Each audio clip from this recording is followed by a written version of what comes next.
സ്തോത്രം ചെയ്യുന്നു.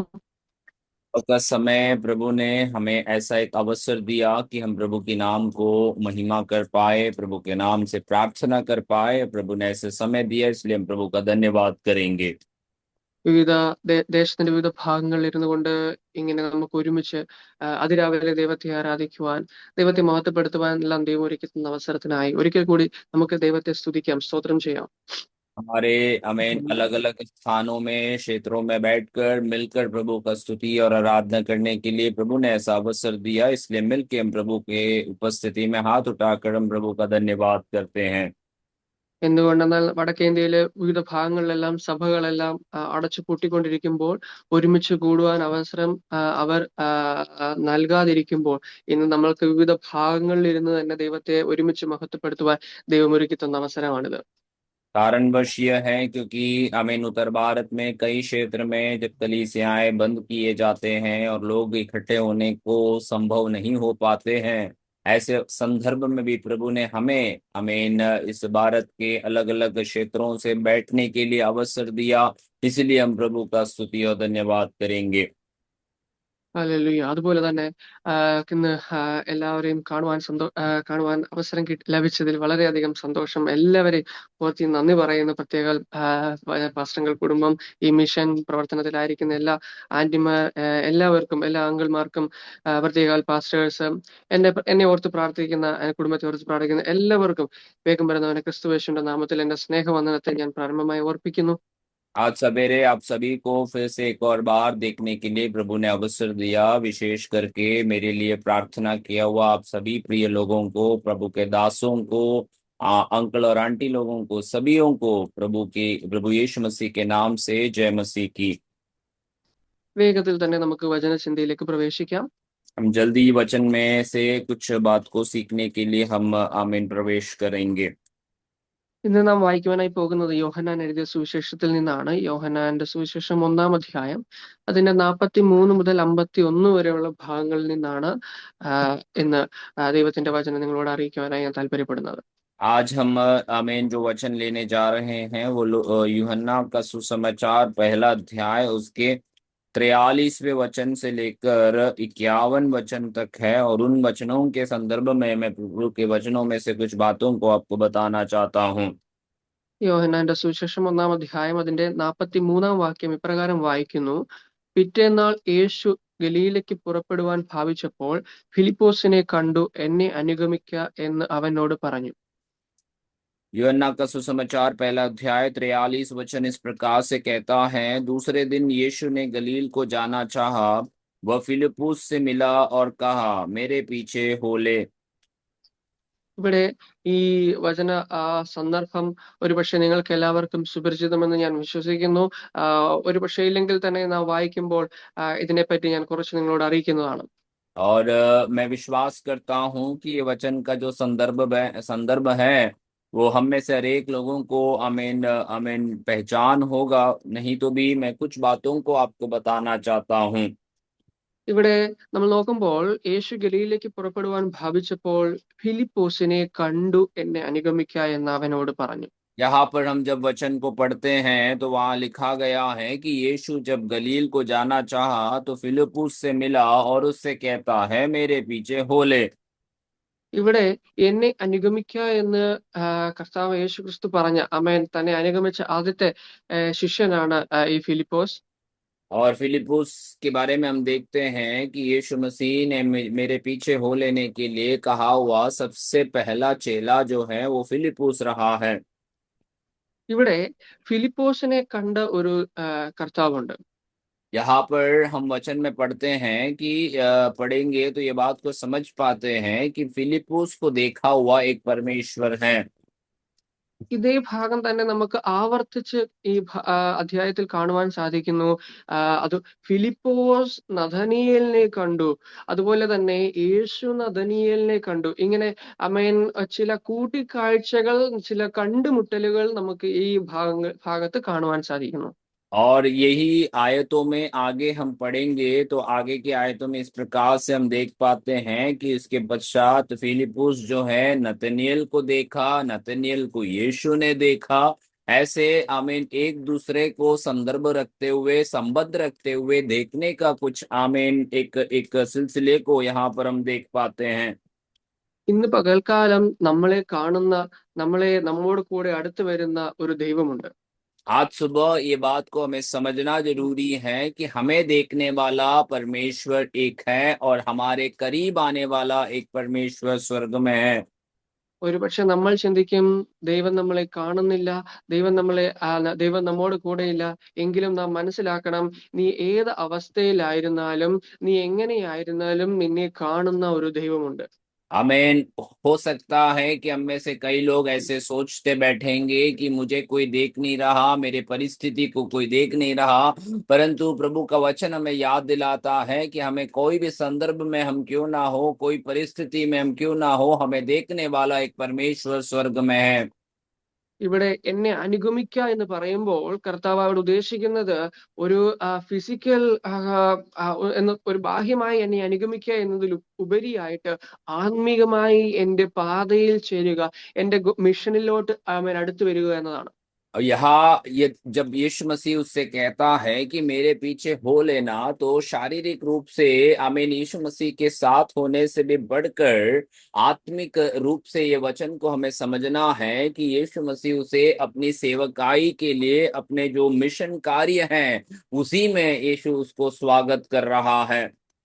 പ്രിയ ദൈവമക്കളെ, അനുഗമിക്കുക എന്ന ഒരു പദത്തിന് അമ്മ ആത്മീകമായ ഒരു അർത്ഥവും കൂടി യേശു അമ്മ മുമ്പോട്ട് വെക്കുക. എന്റെ പാതയിലേക്ക് വരിക, എന്നെ അമ്മ അനുഗമിക്കുക, എന്റെ വഴിയിൽ നീ നടക്കുക. അതോടൊപ്പം എന്റെ മിഷൻ, ഈ ദൈവത്തിന്റെ മിഷൻ, ഈ ഗോഡ്സ് മിഷൻ അമ്മ നിന്റെ പാതയിലായിരിക്കുക. അങ്ങനെ ദൈവം അവിടെ ഉദ്ദേശിക്കുന്നത്. और मेरे पीछे हो ले, इस शब्द का जो आत्मिक अर्थ भी यही है कि यीशु मसीह उसे बता रहा है कि तू मेरे पीछे हो ले। उसका अर्थ है कि मैं जो पद चिन्हों से होकर चल रहा हूं उसी में तू भी चलने के लिए अपने आप को समर्पित कर ले, या मेरा जो मिशन है, मेरा जो सेवा काम है उसी को तू भी अनुकरण कर कर चलने के लिए तैयार कर लेना। ഇവിടെ കർത്താവ് ഉദ്ദേശിക്കുന്നത് to be on the same road, അല്ലെങ്കിൽ അല്ലെങ്കിൽ to walk in the same path. അതോടൊപ്പം തന്നെ ഒരു ഒരു ഒരു സംഭവം കൂടെ ഉണ്ട്, നീ ദൈവത്തിൽ സറണ്ടർ ആകുക. I want surrender upon the God. So ആ ഒരു സറണ്ടർഷിപ്പ്, അതാണ് ദൈവം നമ്മൾ ആഗ്രഹിക്കുന്നത്. ദൈവത്തിൽ നമ്മൾ പൂർണ്ണമായി സബ്മിറ്റ് ചെയ്യുക. അതാണ് ഒരു ശരിക്കും ഒരു ഫോളോവർ, അതാണ് ശരിക്കും ദൈവത്തെ ഫോളോ എന്നതിനോട് അർത്ഥമാക്കുന്നത്. और यीशु मसीह के पीछे हो लेने का अर्थ का और भी यदि हम विस्तार से देखें तो उसका अर्थ ऐसा होगा कि यीशु मसीह जिस रास्ते में चलते हैं उसी रास्ते में हमें चलने के लिए तैयार होना है। आमीन। यीशु मसीह के साथ साथ हमें चलना है। और तीसरा अर्थ ऐसा है कि यीशु मसीह के मार्गों में चलने के लिए हम अपने आप को समर्पण कर देना है। हम अपने आप को पूर्ण रीति से समर्पित होकर यीशु में चलने के लिए हमें तैयार होना है। അതോടൊപ്പം തന്നെ ഈ പദത്തിന്റെ ഒരു ഗ്രീക്ക് അർത്ഥം കൂടി, ഇതിന്റെ റൂട്ട് മീനിങ്, ഇതിന്റെ മൂലഭാഷയിൽ ഇപ്രകാരം അതിനൊരു അർത്ഥവും കൂടി ഉണ്ട്. അതിന്റെ ഗ്രാമർ നമ്മൾ പഠിക്കുമ്പോൾ ഇതൊരു കണ്ടിന്യൂസ് ഓൺ ഗോയിങ് ആക്ഷനാ. അതായത് ഒന്ന് തുടങ്ങി പിന്നീട് അത് തുടർച്ചയായി നടന്നുകൊണ്ടിരിക്കുന്ന ഒരു ആക്ഷനാ. അതിന്റെ അർത്ഥം എന്ന് വെച്ചാൽ നാം ദൈവത്തെ ഫോളോ ചെയ്യുന്നത് ഒരു നിമിഷത്തേക്ക് മാത്രമല്ല, അത് എപ്പോൾ തുടങ്ങി, അത് അപ്പോൾ മുതൽ അത് കണ്ടിന്യൂസ് ആയിട്ട്, റെഗുലർ ആയിട്ട്, every day on going action ആണ് ദൈവം നമ്മൾ ആഗ്രഹിക്കുന്നത്. यहाँ पर इस वचन का यदि मूल भाषा में यदि उसकी अर्थ को समझने के लिए हम कोशिश करेंगे तो मूल भाषा का अर्थ में उसी का जो व्याकरण है उसी में ये बात को समझाया जाता है कि ये एक निरंतर रूप से करने वाला काम है, एक बार करके रोक देने वाला विषय नहीं है। यदि हम यीशु मसीह के पीछे होने के लिए हम अपने आप को समर्पित कर चुके हैं तो वो जीवन के अंत तक करते आते रहना है। इसी को बीच में या कभी कभार करने वाला एक विषय नहीं ठहराना है। ഇവിടെ നാം മനസ്സിലാക്കണം, ഇതിൽ ബാഹ്യമായ വേറൊരു വ്യത്യാസം നമുക്ക് കാണുവാൻ സാധിക്കുന്നു. ഒരുപക്ഷെ ഈ പദം സോൾജിയേഴ്സ് ഉപയോഗിക്കും, ഒരുപക്ഷെ ഈ പദം ലാൻഡ് ലോർഡ്സ് ഉപയോഗിക്കും. അവരെയെല്ലാം അനുഗമിക്കുന്ന ചില സ്ലേവ്സ് കാണാം, ചില സോൾജിയേഴ്സ് കാണാം. അതുപോലെ ഒരു നിർബന്ധിതമായിട്ടുള്ള കാര്യത്തിലല്ല നാം ദൈവത്തെ അനുഗമിക്കേണ്ടത്. ഇവിടെ അവിടെ നിന്നൊരു വ്യത്യാസം നമുക്ക് ദൈവത്തെ അനുഗമിക്കുമ്പോൾ, ഈ യേശുവിനെ അനുഗമിക്കുമ്പോൾ നമുക്ക് കാണുവാൻ സാധിക്കുന്നു. ഇതൊരു കമ്പാനിയൻഷിപ്പ് ആണ്. ഇവിടെ ഒരു ഫെലോഷിപ്പ് നമുക്ക് കാണുവാൻ സാധിക്കുന്നു. ആരുടെയും നിർബന്ധത്താലല്ല, ആരും നമ്മളെ നിർബന്ധിച്ചിട്ടല്ല ദൈവത്തെ അനുഗമിക്കുന്നത്. ഇവിടെ നാം സ്വയമേ ആ ദൈവത്തോട് ചേർന്നാണ്, to be walk with Jesus ആണ്. അവിടെ നോക്കിക്കേ, അവിടെ ദൈവത്തിന്റെ ആ ഒരു സറണ്ടറിൽ നമ്മൾ ആയിരിക്കുമ്പോൾ തന്നെ, ദൈവത്തിന്റെ കീഴിലായിരിക്കുമ്പോൾ തന്നെ നാം ദൈവത്തോട് കൂടെയാണ് നടക്കുന്നത്. സ്വതന്ത്രം അവിടെ ഒരു ഫെലോഷിപ്പ് നമുക്ക് കാണുവാൻ സാധിക്കുന്നു.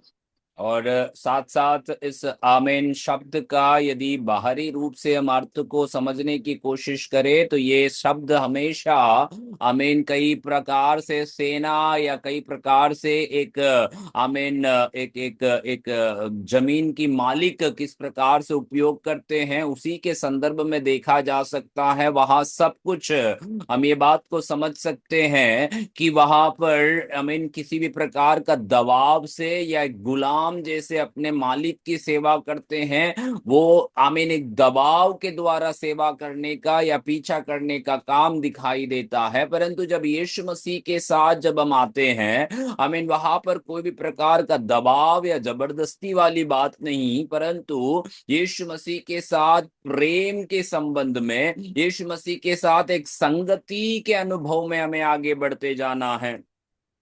ഇവിടെ അങ്ങനെയാണ് യേശു കർത്താവ് ഫിലിപ്പോസിനെ കണ്ട് ഫിലിപ്പോസിനെ വിളിക്കുവാൻ, എന്നെ അനുഗമിക്കുക എന്ന് ഫിലിപ്പോസിനോട് പറയുവാനിടയായി തീർന്നത്. यहाँ पर यीशु मसीह जो है फिलिप्पुस को देखते समय वो एक अनुभव को रखते हुए, वो एक आमीन समझ को रखते हुए उसे अपने पीछे आने के लिए यीशु बुला रहा है। ഫിലിപ്പോസ് ഒരു പ്രാക്ടിക്കൽ ആയിട്ടുള്ള, ഒരു ലോജിക്കൽ ആയിട്ടുള്ള പേഴ്സൺ ആണ്. നമുക്ക് ഫിലിപ്പോസിനെ പറ്റി നമുക്ക് മറ്റൊരു ഭാഗത്ത് കാണുവാൻ സാധിക്കുന്നു. ഈ 5.2 മീനിങ് കൊണ്ട് എന്ത് ചെയ്യാൻ സാധിക്കും? അവിടെ അവൻ പ്രാക്ടിക്കലായിട്ട് ചിന്തിക്കുന്ന ഒരു വ്യക്തിയാണ്. ഒരു ലോജിക്കലായിട്ട് ചിന്തിക്കുന്ന വ്യക്തിയാണ്. അവനെ ആത്മീകമായ ഒരു പാതയിലേക്ക് കൊണ്ടുവരുവാൻ തക്കവണ്ണം കർത്താവിനെ വിളിക്കുക. സഹോദരൻ, നീ എന്റെ മിഷനിൽ നടക്കുക, നീ എന്നോട് കൂടെ നടക്കുക, നീ എന്നെ പോലെ ചിന്തിക്കുക. അവിടെയാണ് കർത്താവ് സ്വതന്ത്രം ആ ഒരു കോളിങ്ങിലാണ് കർത്താവ് ഫിലിപ്പോസിനെ വിളിക്കുവാനിടയായി തീർന്നത്. यहाँ पर फिलिप्पुस के आमीन स्वभाव या उसकी मानसिकता को देखेंगे तो हम ये बात को समझ सकते हैं कि फिलिप्पुस जो है व्यवहारिक रूप से और आमीन साथ ही साथ तर्क को रखकर सोचने वाला एक व्यक्ति हुआ करता था।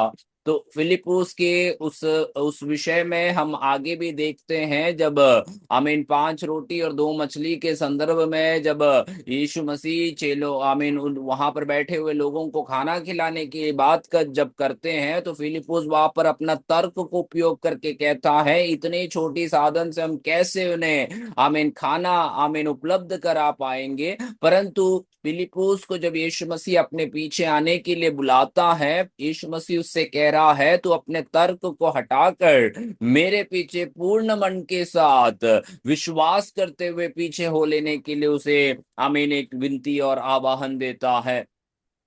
ഇന്ന് പകൽക്കാലം ഈ നല്ല സമയം ദൈവം നമ്മളെ കണ്ട് നമ്മളെ വിളിക്കുന്നത് നമ്മുടെ ബാഹ്യമായതൊന്നും കണ്ടല്ല, നമ്മുടെ ചിന്തയെ കണ്ടല്ല, അറിഞ്ഞിട്ടല്ല. അവൻ നമ്മളെ വിളിക്കുന്നത് അതിന്റെ ആത്മീക രൂപം നാം അവനോട് കൂടെ ഈ ദൈവത്തിന്റെ മിഷനിൽ പങ്കുചേരുവാനായിട്ടാണ്. आज सुबह के समय में यीशु मसीह जब हमें बुलाता है तो बाहरी रूप से किसी भी प्रकार का अनुभव में या किसी भी प्रकार का दबाव से नहीं, परंतु यीशु मसीह जब हमें अपने साथ हो लेने के लिए कहता है तो यीशु मसीह हमसे कह रहा है कि हम उसके साथ संगति करें, हम उसी में विश्वास करें और उसी के सामर्थ्य के कामों को हम अपने जीवन से देख सकें। അങ്ങനെ വിളിച്ചത് കൊണ്ട് അവിടെ നമുക്ക് കാണുവാൻ സാധിക്കുന്നത് ഫിലിപ്പോസിന്റെ ഉള്ളില്, ഫിലിപ്പോസിന്റെ അകത്ത് ആ ദൈവത്തിന്റെ മിഷൻ അപ്പോൾ തന്നെ വന്നു ചേരുമെന്ന് നമുക്ക് കാണുവാൻ സാധിക്കുന്നു. और ऐसे यीशु मसीह के बुलाहट के पीछे हम देख पाते हैं कि फिलिपुस के जीवन में जैसे उसने यीशु मसीह के उस आमंत्रण को स्वीकार किया, उसी के अंदर वो परमेश्वर का सेवा या मिशन काम प्रवेश करते हुए हम देख पाएंगे। അതിന്റെ 45-ാം വാക്യം ഇപ്രകാരം കാണുന്നു: ഫിലിപ്പോസ് നഥനയേലിനെ കണ്ട് അവനോട്, ന്യായപ്രമാണത്തിൽ മോശയും പ്രവാചകന്മാരും എഴുതിയിരിക്കുന്നവനെ കണ്ടെത്തിയിരിക്കുന്നു, അവൻ യോസഫിന്റെ പുത്രനായ യേശു എന്ന നസ്രേത്തുകാരൻ തന്നെ എന്ന് പറഞ്ഞു. उसी के सबूत के तौर से हम ये बात को उसके 45वें पद में देख पाएंगे। फिलिप्पुस नतनएल से मिला और उससे कहा, जिसका वर्णन मूसा ने व्यवस्था में और भविष्यवक्ताओं ने किया है वह हमको मिल गया, वह यूसुफ का पुत्र यीशु नासरी है।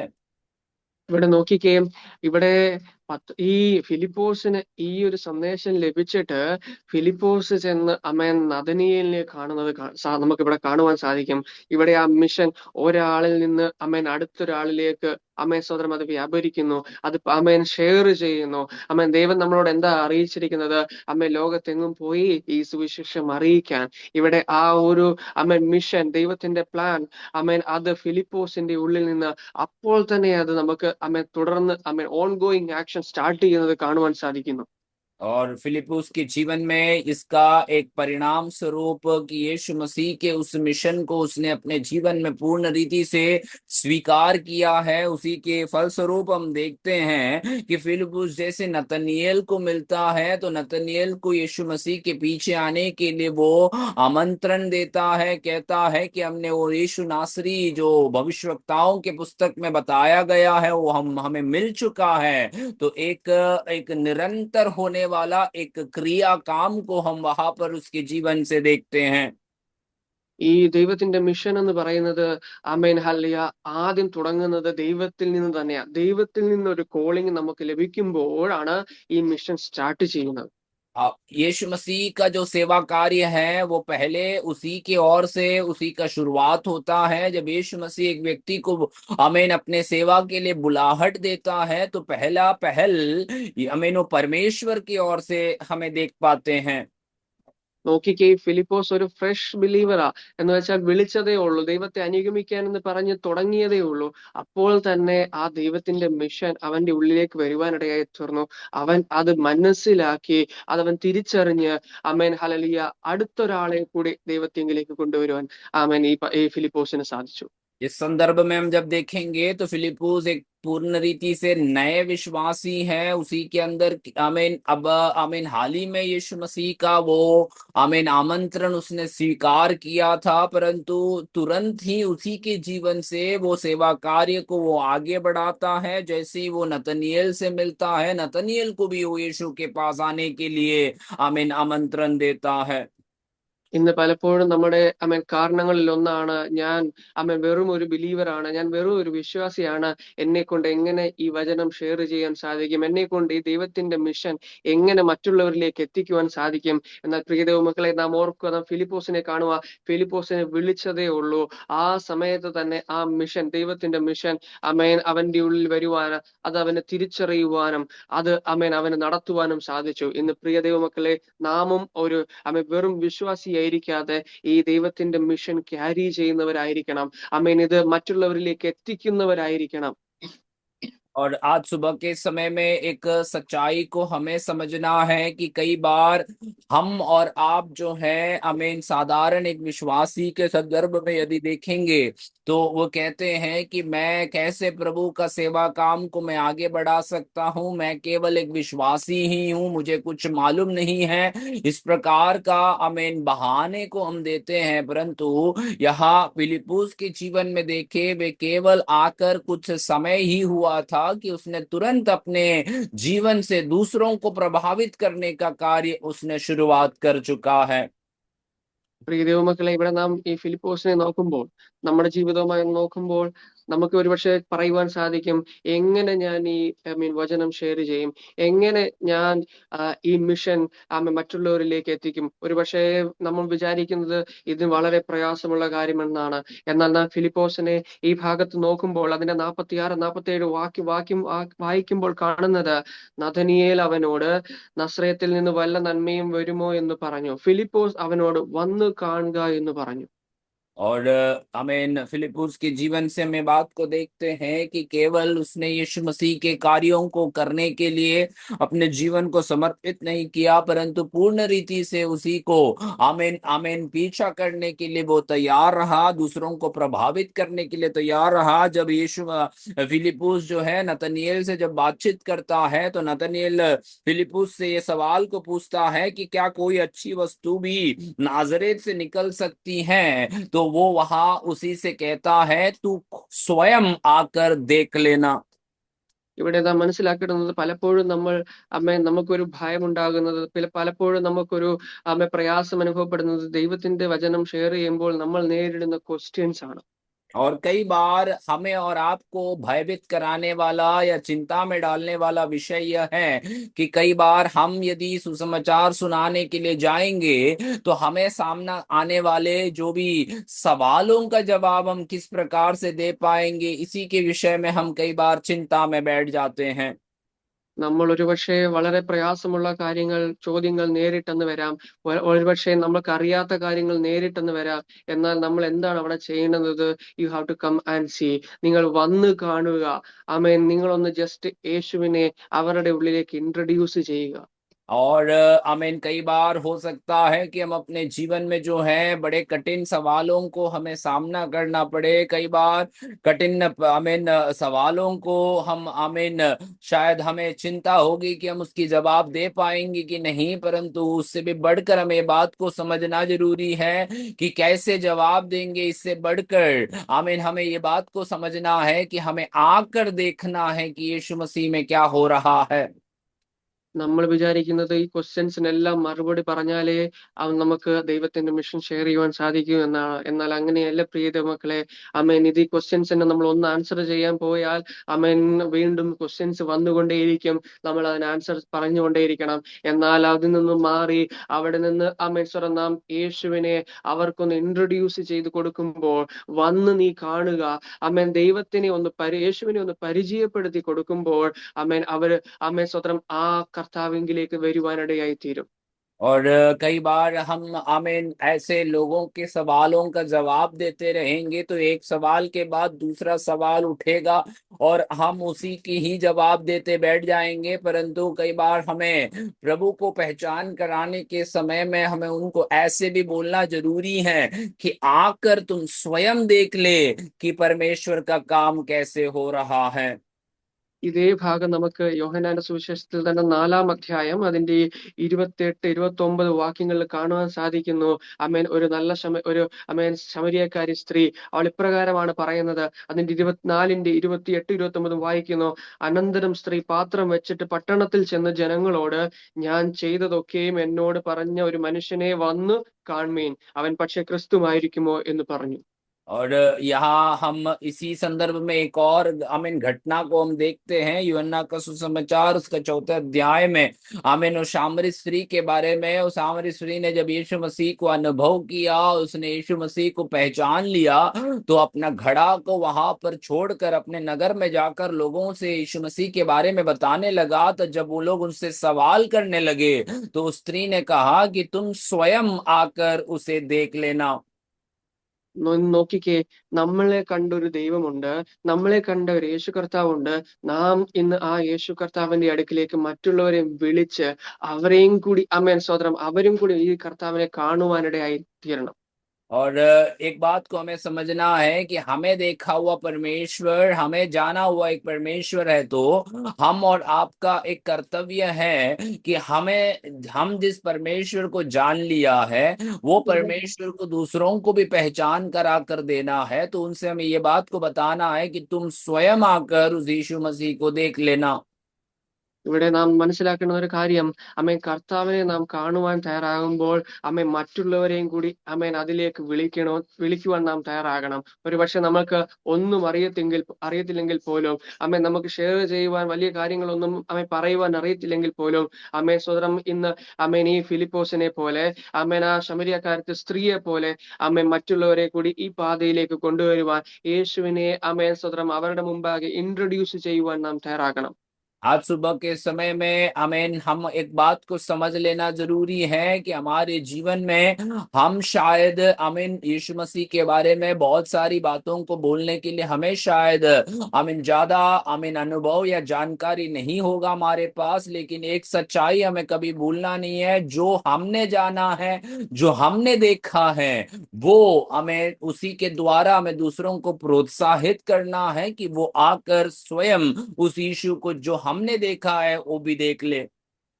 ഇതിന്റെ അടുത്ത ഭാഗം ഇപ്രകാരം കാണുവാൻ സാധിക്കുന്നു. അതിന്റെ ആമേൻ 46-47 വാക്യങ്ങൾ ഇപ്രകാരം കാണുന്നു. നഥനിയേൽ അവനോട്, നസ്രയത്തിൽ നിന്ന് വല്ല നന്മയും വരുമോ എന്ന് പറഞ്ഞു.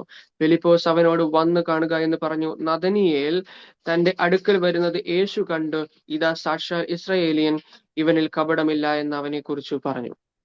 उसके दूसरे अगले भाग में हम देखते हैं कि नतनिएल जब हमें फिलिपुस से सवाल पूछता है, फिलिपुस उसे उत्तर देता है कि चलकर देख ले। उसके 47वें आयत में लिखा है कि यीशु ने नतनिएल को अपनी ओर आते देखकर उसके विषय में कहा, देखो यह सचमुच इस्राएली है, इसमें कपट नहीं। ഇവനൊരു സാക്ഷാൽ ഇസ്രായേലീന, യാക്കോബിന്റെ അമേൻ സുതര മകന. നമ്മൾ യാക്കോബിനെ നോക്കുമ്പോൾ അമേൻ അല്ലിയ ഒരു അമേൻ കപടത നിറഞ്ഞ ഒരു വ്യക്തിയായിരുന്നു അമേൻ സ്വര യാക്കോബ്. എന്നാൽ അമേൻ ആ യാക്കോബിന്റെ സന്തതിയായ അമേൻ ഇസ്രായേലിന്റെ സന്തതിയായ അമേൻ ഈ നഥനിയേലിനെ പറ്റി കർത്താവ് പറയാ, ഇവൻ ശരിക്കും ഇസ്രായേലീനാണ്, ഇവനിൽ കപടമില്ല എന്ന്. और याकूब के विषय में, याकूब के संदर्भ में हम जब ये बातों को समझने की कोशिश करेंगे तो कई बार हम आमीन सवाल उठाकर बैठ सकते हैं, परंतु आमीन जब यीशु मसीह इस नतनिएल को मुलाकात करता है तो पहले ही उसी के बारे में कहता है कि ये तो एक सच्चा इजरायली है और इसमें कोई कपट नहीं है। ഒരുപക്ഷെ പാരമ്പര്യമായി നമ്മളിലേക്ക് വന്നു ചേരുന്ന ചില സ്വഭാവ ഗുണങ്ങളുണ്ട്. ഒരുപക്ഷെ പിതാവിന്റെ അമേൻ സ്വഭാവം മക്കൾക്ക് വരുന്ന ഒരു അമേൻ രീതി നമുക്ക് കാണുവാൻ സാധിക്കുന്നു പലപ്പോഴും. എന്നാൽ ഇവിടെ നോക്കിക്കേ, ഈ നഥനിയേലിനെ നോക്കിക്കേ, നഥനിയേലിന് അമേ തന്റെ അപ്പന്റെ അല്ലെങ്കിൽ യാക്കോബിന്റേതായ യാതൊരു സ്വഭാവവുമില്ല. അവന്റെ ജീവിതത്തിൽ ഒരു കപടത നമുക്ക് കാണുവാൻ സാധിക്കുന്നില്ല. ഒരുപക്ഷെ അവൻ ചോദ്യം ചോദിച്ചിരിക്കാം, അത് അവന്റെ അമേൻ അറിവില്ലായ്മയിലാണ് ചോദിച്ചത്. ഇവിടെ യേശു അമേൻ ഈ നഥനിയേലിനെ കണ്ടു പറയുന്നു, ഇവൻ ശരിക്കും ഇസ്രായേലിയനാണ്, അമേൻ ഇവനിൽ യാതൊരു കപടതയും ഇല്ല, അമേൻ യാക്കോബിനെ പോലെ ഉള്ളതായിട്ടുള്ള യാതൊരു കപട അമേൻ സ്വഭാവവും ഇവന്റെ ജീവിതത്തിലില്ല. यहाँ पर हम कई बार हम बोल सकते हैं कि कई बार कई स्वभाव जो है पीढ़ी से पीढ़ी तक आमीन वो संबंधित रहते हैं। तो यहाँ नतनिएल के जीवन को हम देखेंगे तो नतनिएल के अंदर किसी भी प्रकार का जो उसके बाप दादाओं का स्वभाव है वो दिखाई नहीं देता है, क्योंकि याकूब के विषय में हम अच्छे तरह से हम जानते हैं कि याकूब का स्वभाव किस प्रकार का था। परंतु जब नतनिएल के बारे में जब यीशु मसीह गवाही देता है तो यीशु कह रहा है कि आमीन नतनिएल के अंदर किसी भी प्रकार का आमीन कपट नहीं है, ये कपट रहित एक व्यक्ति बनकर मेरे सामने है।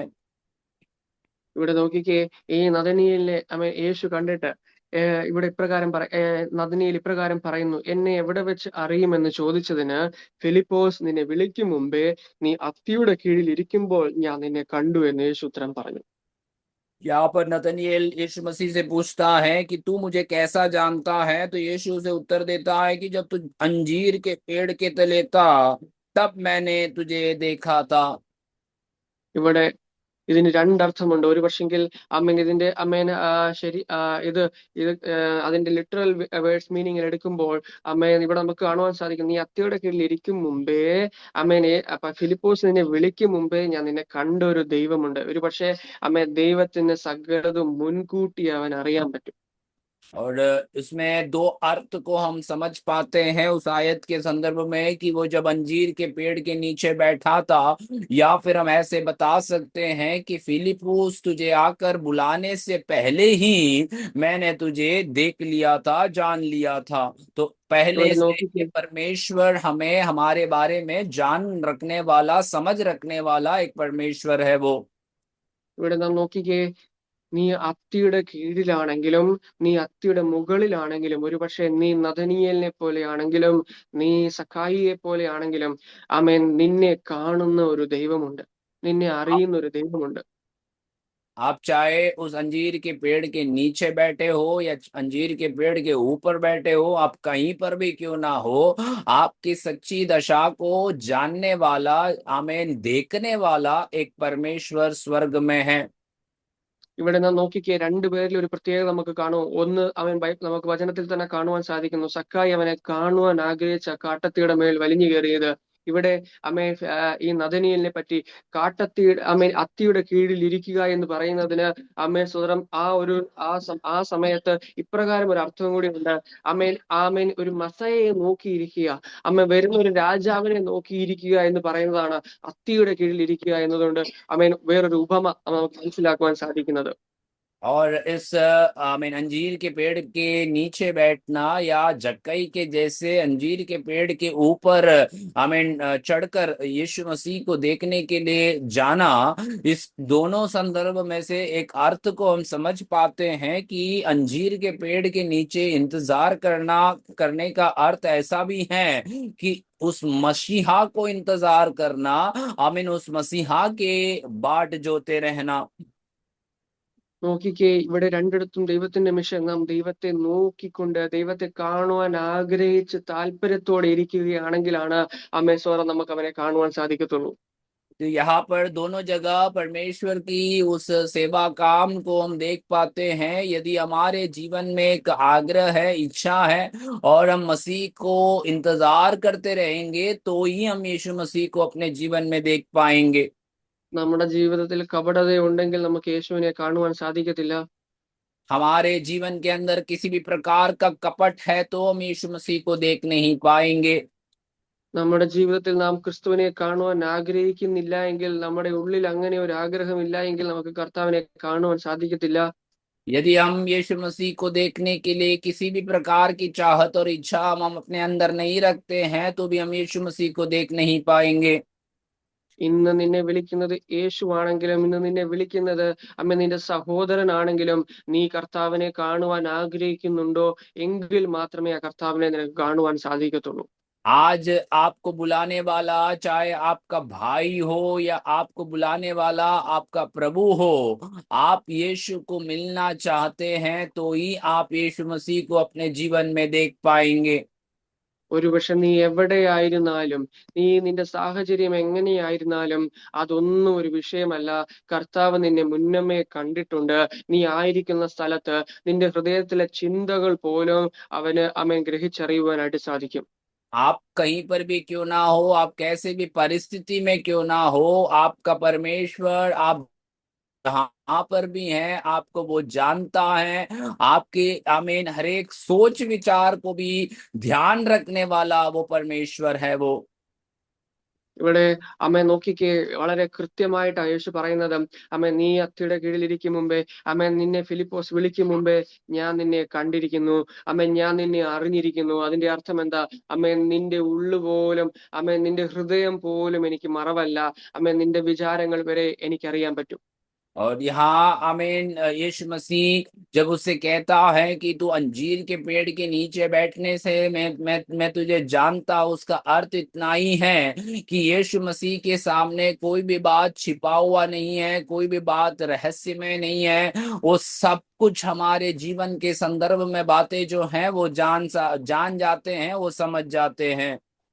ഇവിടെ നോക്കിക്കേ, ഈ നദനിയേൽ യേശുവിനെ കണ്ടപ്പോൾ, ഈ വാക്കുകൾ കേട്ടപ്പോൾ അവന് മനസ്സിലായി. അതിന് 49 വാക്യം, നദനിയേൽ അവനോട്, റബ്ബി, നീ ദൈവപുത്രൻ, നീ ഇസ്രയേലിന്റെ രാജാവ് എന്ന് ഉത്തരം പറഞ്ഞു. और उसके 49 वचन में मैं बात को पढ़ते हैं कि नतनएल उसे उत्तर दिया, हे നോക്കിക്കേ रब्बी, तू परमेश्वर का पुत्र है, तू इज़राइल का महाराजा है। इस प्रकार का अंगीकार के शब्दों को वो कहने लगा। ഇവിടെ നോക്കിക്കേ അവന്റെ ഹൃദയത്തിലെ ആഗ്രഹം എന്തായിരുന്നു? അവൻ രാജാവിനെ അന്വേഷിച്ച് അവനിരുന്നത്. അവൻ ഇസ്രായേലിന്റെ രാജാവിനെ അന്വേഷിച്ച് അവൻ ദൈവപുത്രനെ നോക്കിക്കൊണ്ട് അവനിരുന്നത്. ഇന്ന് അവൻ വന്ന് കണ്ടപ്പോൾ, യേശുവിനെ കണ്ടപ്പോൾ അവന്റെ ചോദ്യങ്ങൾക്കെല്ലാം ഉത്തരം ലഭിക്കുവാനിടയായി തീർന്നു. आज आमीन, ये नतनिएल के अवस्थाओं में हम देखते हैं कि वो एक राजा को, इज़राइल का एक परमेश्वर का वो इंतजार करते हुए, बाट जोते हुए आमीन बैठे रहे थे। और उसने जब सच्चे मन से उसकी इच्छा को आमीन प्रभु को जानने के लिए उसने दिखाया, तो सचमुच में वो परमेश्वर को अपने जीवन में वो देख पाया।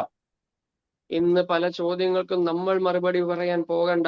നാം യേശുവിനെ ഒന്ന് ഇൻട്രൊഡ്യൂസ് ചെയ്യുമ്പോൾ അവരുടെ സകല ചോദ്യങ്ങൾക്കും ഉത്തരം കർത്താവിൽ നിന്ന് അവർക്ക് ലഭിക്കുവാനിടയായി തീരും.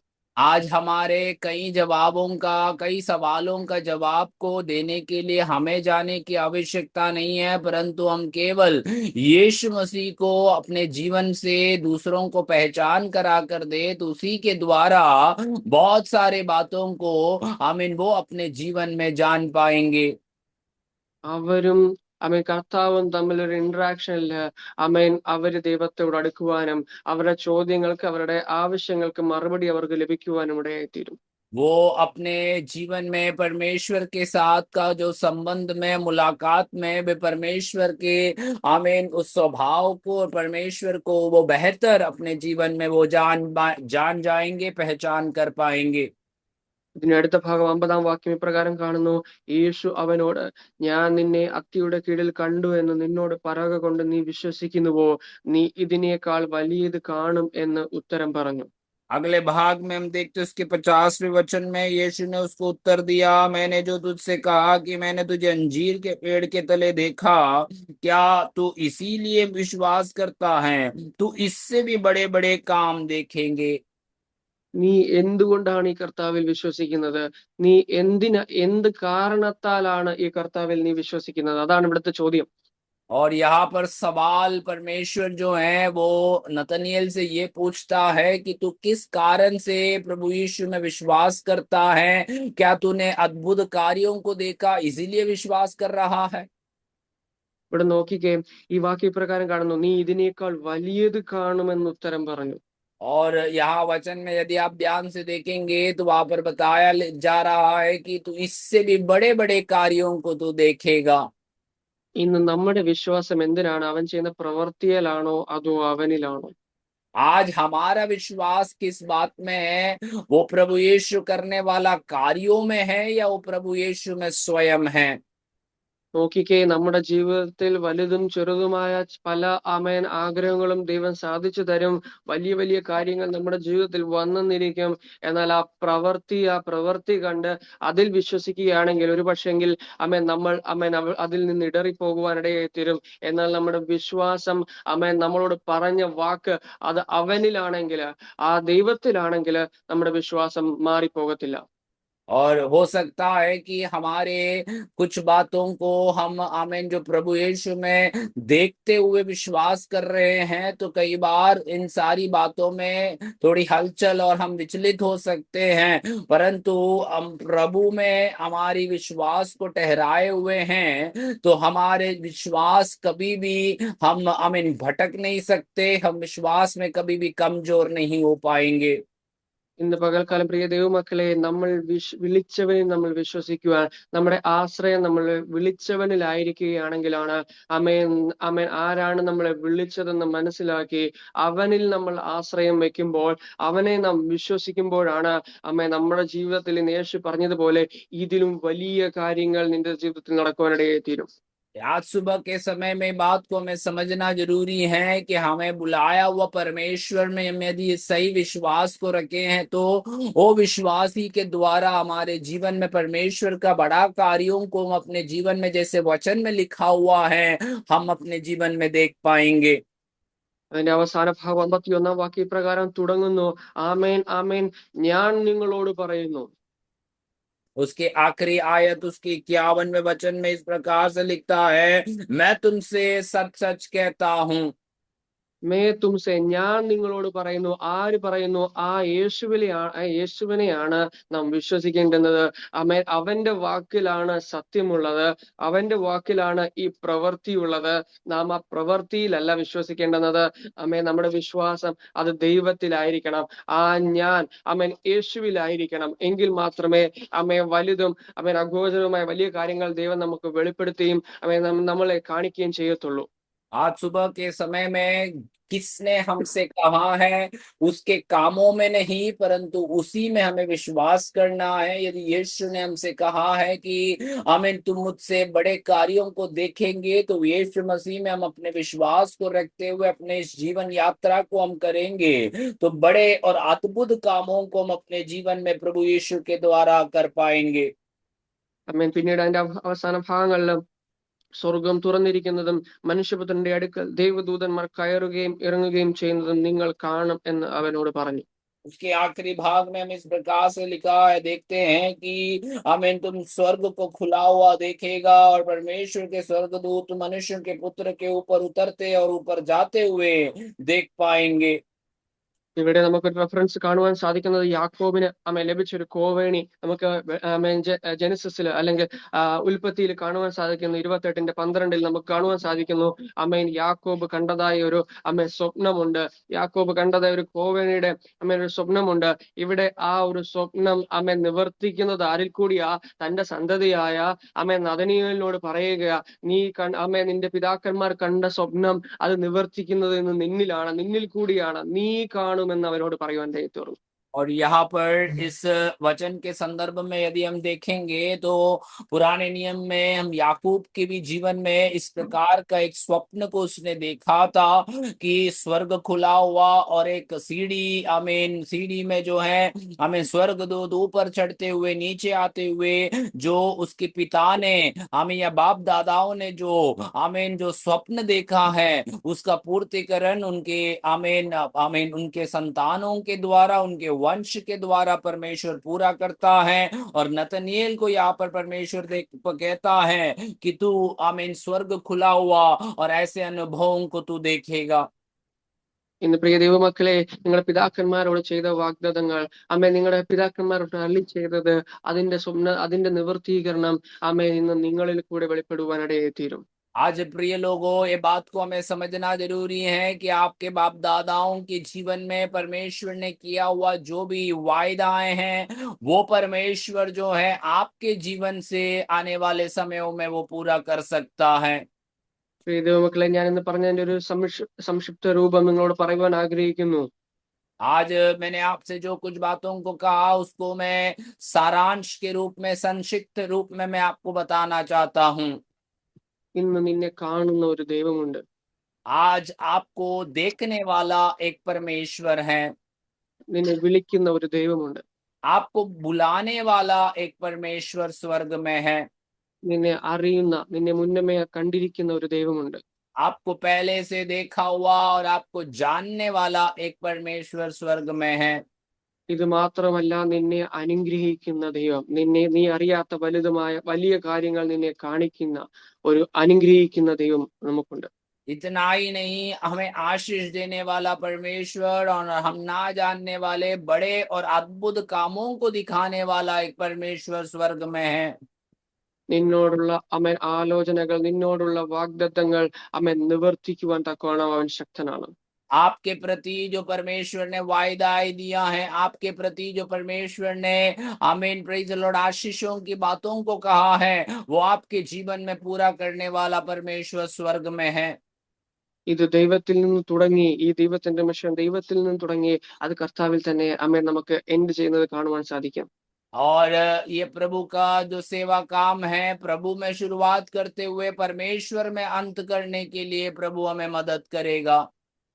അതുകൊണ്ട് പ്രിയ ദൈവമക്കളെ, നാം കർത്താവിന്റെ വേലയ്ക്ക് വേണ്ടി വിളിക്കപ്പെട്ടവരാണ്. കർത്താവിന്റെ സന്നിധിയിൽ ദൈവം നമ്മളെ വിളിച്ചത് അവന്റെ വേല തികയ്ക്കുവാനായിട്ടാണ്.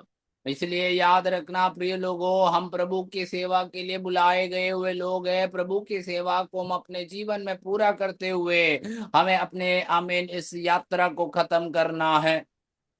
പ്രിയ ദൈവമക്കളെ, ആമേൻ, നാം ഫിലിപ്പോസിനെ പോലെ നഥനിയേലിനെ പോലെ ആമേൻ ദൈവത്തിന്റെ വേലയ്ക്ക് പെട്ടിരിക്കുന്നുവെങ്കിൽ അതിനുവേണ്ടി നാം ആമേൻ സ്വത്രം കാര്യങ്ങൾ ചെയ്യേണ്ടത് ആവശ്യമാണ്. और इसलिए याद रखना प्रिय लोगों, यदि हम परमेश्वर के उस सेवा के लिए बुलाए गए हैं और ठहराए हुए लोग हैं, तो हम अपने जीवन को उसी कामों में समर्पित रखना बहुत जरूरी है। പ്രിയ ദൈവമക്കളെ, ഒരിക്കൽ കൂടി പറയട്ടെ, ആമേ സ്വരം ദൈവം നമ്മളെ മുന്നമേ കണ്ടിരിക്കുക, അവൻ നമ്മളെ മുന്നമേ അറിഞ്ഞിരിക്കുക. നാം അവന് വേണ്ടി എപ്പോൾ അമ്മ വരുമെന്ന്, അവനെ എപ്പോ കാണുമെന്ന് അവൻ നോക്കി പാർത്തുകൊണ്ടിരിക്കുക. അവനെന്ന് വാതിൽക്കൽ നിന്ന് നിങ്ങളോട് മുട്ടിക്കൊണ്ടിരിക്കുക. ആരെങ്കിലും ശബ്ദം കേട്ട് വാതിൽ തുറന്നകത്ത് കടന്നാൽ, അകത്ത് പ്രവേശിപ്പിച്ചാൽ, ഞാൻ നിങ്ങളോടും അവൻ എന്നോടും കൂടെ അത്താഴം കഴിക്കും. ആ ഒരു ഫെലോഷിപ്പ്, ദൈവത്തോട് കൂടെ ചേരുക, अതാണ് ദൈവം നമ്മൾ ആഗ്രഹിക്കുന്നത്. आज सुबह के समय प्रिय लोगों, ये बात को जानना जरूरी है कि आपको परमेश्वर आमीन आज आमीन हालेलुया पहले से देख रखा हुआ है, तो आपके आमीन आने का वो इंतजार करता है। और यदि हम उसी के पास आने के लिए अपने जीवन को समर्पित करते हैं, तो हमारे साथ संगति करने के लिए वो तैयार रहता है। जिस प्रकार से प्रकाशित वाक्य में वचन कहते हैं, मैं आकर द्वार को खटखटाता हूँ, यदि कोई मेरी आवाज सुनकर अपने द्वार को खोलेंगे तो मैं भीतर आकर तुम्हारे साथ भोजन करूंगा। तो वो वायदा, वो संगति करने का वायदा देने वाला परमेश्वर आज भी हमारे बीच में है। ഇന്ന് ആ മിഷൻ ഇന്ന് നമ്മളെല്ലാവരോടും മേലുണ്ട്. നമുക്ക് പറയുവാൻ യാതൊരു കാരണവുമില്ല. നമ്മൾ സർ ഒന്നും അറിയത്തില്ല. ഒരു പക്ഷെങ്കിൽ വളരെ കാര്യങ്ങളൊന്നും അറിയത്തില്ലെങ്കിൽ പോലും ഈ മിഷൻ എന്ന ദൈവത്തിന്റെ മിഷൻ എന്ന് നമ്മുടെ ഉള്ളിൽ വന്നിരിക്കുക.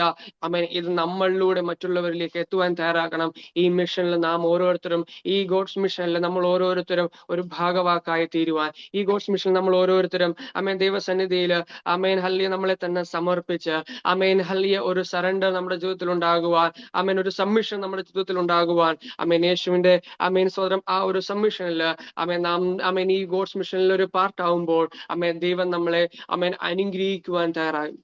आज सुबह के समय ये बात को याद रखना है कि हम अपने आप में आमीन मैं काबिल नहीं हूं, मैं कुछ बोलने नहीं जानता हूं, इस प्रकार से बोलकर हम पीछे हटने की कोशिश ना करें। परंतु हम जब प्रभु में समर्पित होते हैं और प्रभु के सेवा कार्य करने के लिए हम जब तैयार होते हैं, तो परमेश्वर हमारे द्वारा अपनी महिमा के कार्यों को प्रकट करेगा। इसी प्रकार से इस गॉड्स मिशन में भी आमीन प्रभु ने हमें अपने सामर्थ के साथ हमें रखते हैं, तो हमें प्रभु के कार्यों को हमारे जीवन से करने के लिए हम समर्पित रहे, हम तैयार रहे, तो प्रभु अपनी महिमा हमारे जीवन से उठाएगा।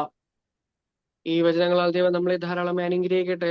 സമയം അനുവദിച്ച എന്ന കർത്താവിന്റെ ദാസനും ഈ ടീമിനോടും പ്രത്യേക ഇവിടെയുള്ള എല്ലാ വ്യക്തി ജീവിതങ്ങളും പ്രത്യേക എന്നെ ട്രാൻസ്ലേഷനിൽ സഹായിച്ച കർത്താവിന്റെ ദാസനും എന്റെ നന്ദി അറിയിക്കുന്നു. ദൈവം നമ്മളെ ഓരോരുത്തരെയും ധാരാളമായി അനുഗ്രഹിക്കട്ടെ. ദൈവത്തിന് സ്തോത്രം.